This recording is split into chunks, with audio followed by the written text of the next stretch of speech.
যেমন অসংখ্য ইট গুঁড়ো হয়ে বিল্ডিং এর নিচে যাওয়া লাগে, বালিকে নিচে যাওয়া লাগে, অনেক ইটকে নিচে যাওয়া লাগে, আস্তে আস্তে ধাপে ধাপে তারপরে কি হয়, ওই বিল্ডিং এর ইমারত তৈরি হয়। তো ইসলাম আন্দোলন তারা পরে আল্লাহ জমিন আল্লাহ দিন প্রতিষ্ঠা করা আমাদের জন্য তো ফরজ। এই ব্যাপারটা কি মত আছে নাকি? আল্লাহ জমিন আল্লাহ দিন প্রতিষ্ঠা করতে হলে অসংখ্য মানুষকে কি করতে হবে, বুকের তরতাজা রক্ত ঢেলে দিতে হবে এই জমির ইসলাম আন্দোলনকে ভিতকে নির্মাণ করার জন্য, ঠিক না? আমাদের শীর্ষ 11 জন নেতা কিন্তু এই জমির রক্ত দিয়ে গেছে। তাদের রক্তের যদি আমরা মানে কাজে লাগাতে পারি তাহলে ইসলাম আন্দোলন তারা ভিত আমি মনে করি নির্মাণ করে গেছে।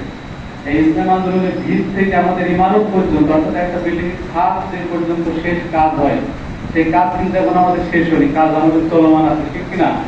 আল্লাহ রাসূল বিহাব লিল্লাহি জামিয়া ওয়ালা তাফাররাকু, তোমরা আল্লাহর রাসূলের সংঘবদ্ধতার উপর আশ্রয় করো। আমরা যদি পরস্পর বিচ্ছিন্ন হয়ে যাই তাহলে কি হবে না, সফলতা তার কারণে আমাদের সমস্ত বলতেছি।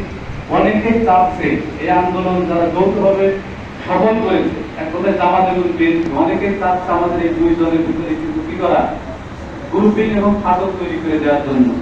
আপনারা সর্বোচ্চ সজাগ থাকবেন। কেউ কি বললো এটা আমাদের মূল বিষয় না।